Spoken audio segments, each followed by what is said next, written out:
long before Judi Love, 42, became a national television treasure, she was a hard-working single mother of two having to make sacrifices to make ends meet.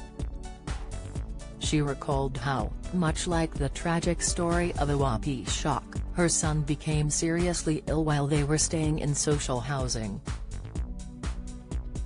Reflecting on the death of the 2-year-old that has been covered across UK news over the last few weeks, Judi revealed her own close call in a similar situation. The comedian, who is also a qualified social worker, recalled how she too had to fight her housing company due to a growing damp problem in her home.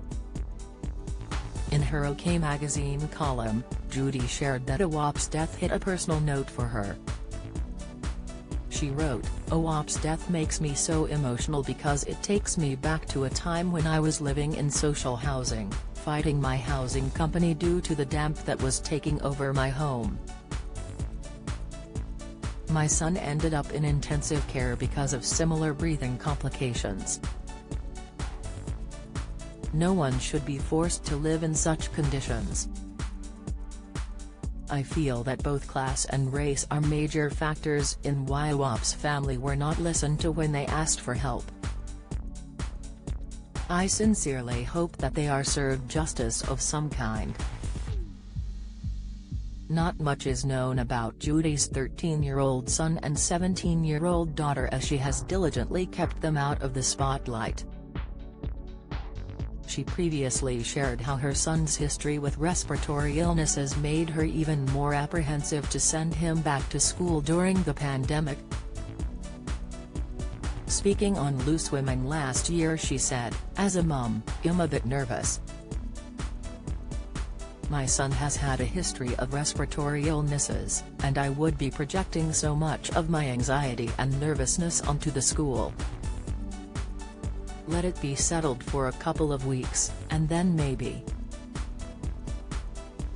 Don't miss, the star has also been open about the struggles of balancing work and parenting, saying the juggling is relentless. Continuing in her most recent OK magazine column, Judi also spoke about the other hot topic on news airwaves, the Qatar World Cup.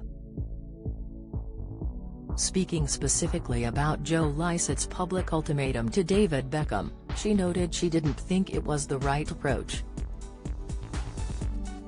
Joe challenged David over Twitter, saying that if the football star did not retract his position of ambassador for the World Cup, he would shred £10,000.